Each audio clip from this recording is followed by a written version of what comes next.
After 3 days of a nationwide protest against these economic policies, President Bola Ahmed Tinubu on Sunday morning addressed the nation regarding the widespread demonstration, expressing concerns over the loss of lives, destruction of public facilities, and looting that occurred contrary to the promise of peaceful protest.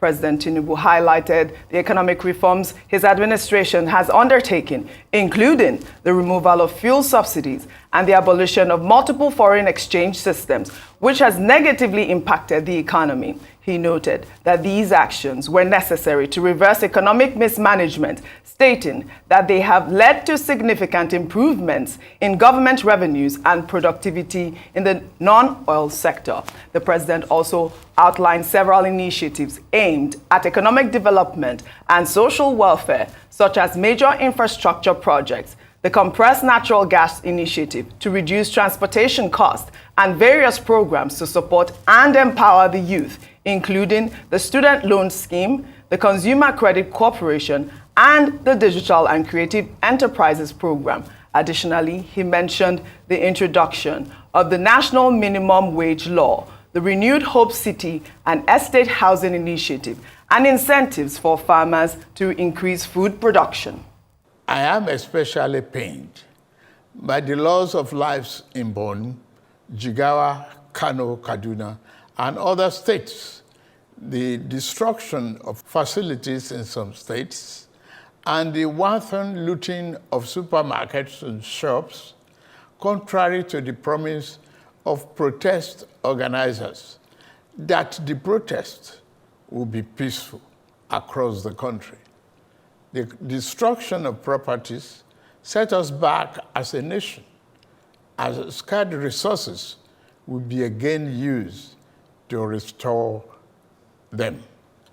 I commiserate with the families and relations of those who have died in the protest.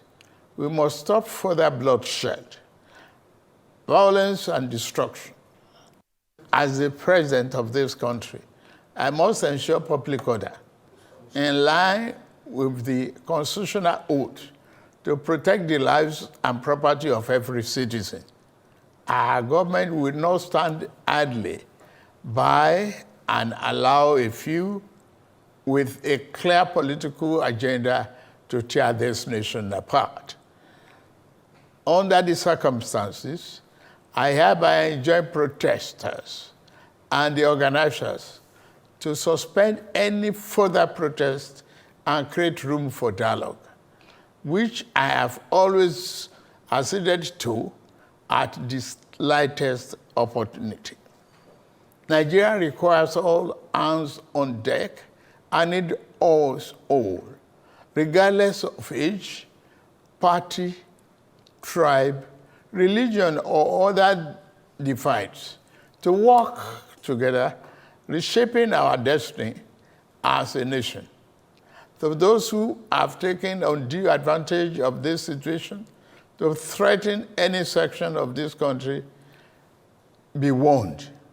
The law will catch up with you. There is no place for ethnic bigotry or such threats in the Nigeria we seek to build. Our democracy progresses when the constitutional rights of every Nigerian are respected and protected. Our law enforcement agencies should continue to ensure full protection of life and properties of innocent citizens in a responsible manner. These actions block the greedy and the profit that smugglers and rent seekers made. They also block the undue subsidy we had extended to our neighboring countries to the detriment of our people, rendering our economy prostrate. These decisions are made were necessary if we must reverse the decades of economic mismanagement that didn't serve us well. Yes, I agree, the buck stops on my table, but I can assure you that I am focused fully on delivering the governance to the people. good governance for that matter. My dear Nigerians, especially our youths, I have heard you loud and clear. I understand the pain and the frustration that drive this protest. And I want to assure you that our government is committed to listening and addressing the concerns of our citizens. But we must not let violence and destruction tear our nation apart.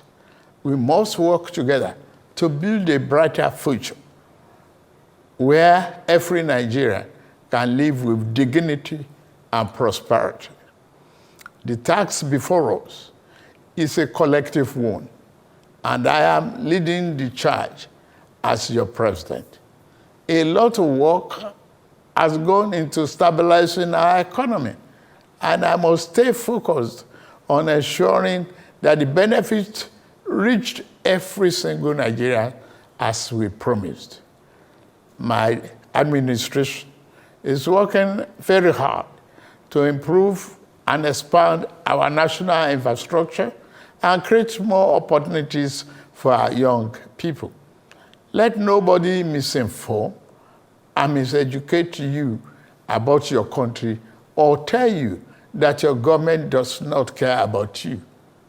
Although there have been many dashed hopes in the past, we are in a new era of renewed hope. We are working hard, and the result will soon be visible and concrete for everyone to see, feel, and enjoy. Let us work together to build a brighter future for ourselves and for generations to come. Let's choose hope over fear, unity over division, and progress over stagnation. The economy is recovering. Please, don't shut out this oxygen. Now that we have been enjoying democratic governance for 25 years, do not let the extremists of enemies of democracy use you to promote an unconstitutional agenda that will set us back on our democratic journey. Forward ever, backward never. In conclusion, security operatives should continue to maintain peace, law, and order in our country, following the necessary Convention on Human Rights, to which Nigeria is a signatory. The safety and security of all Nigerians are paramount. All right. Steve, Adesua, Cheito, good morning. I mean, we have been waiting for the president's speech, and we have heard it.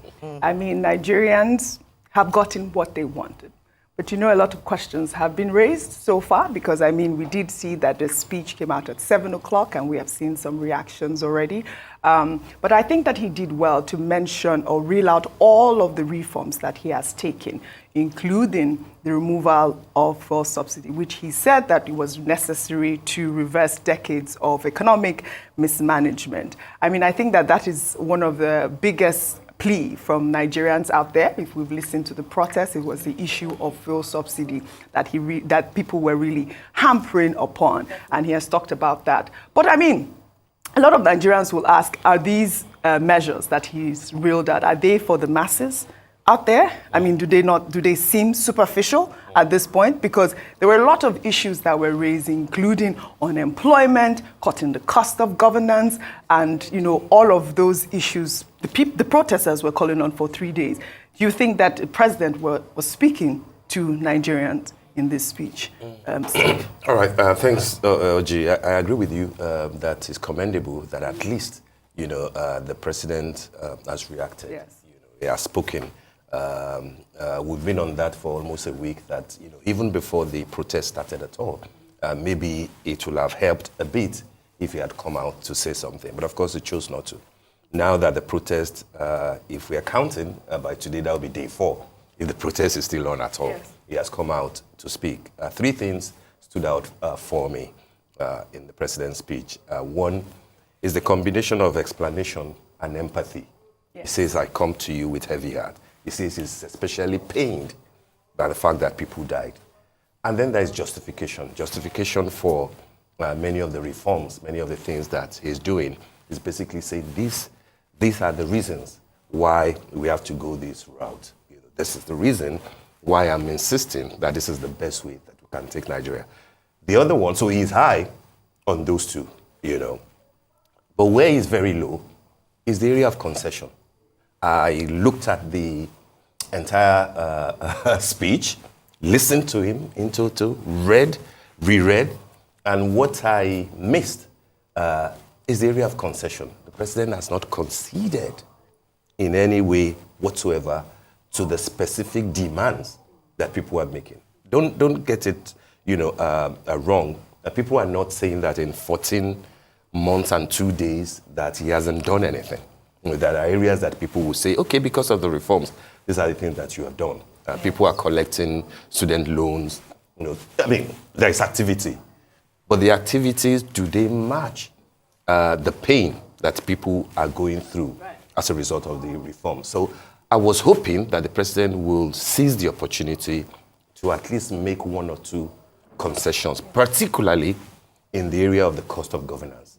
He didn't mention one thing relating to that, even if it has to do with personal sacrifice, the same way that President Ruto did in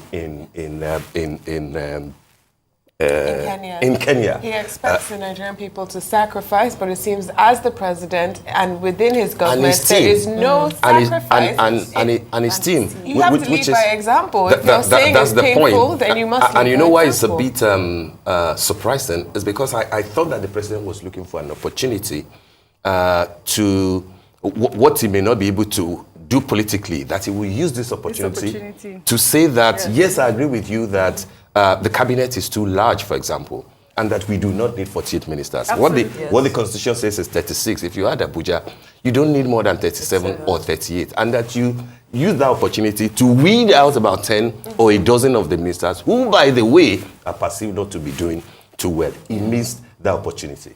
He also missed the opportunity to mention key things that can touch people's lives, particularly in the area of agriculture. Yes. I did not hear a word about rice.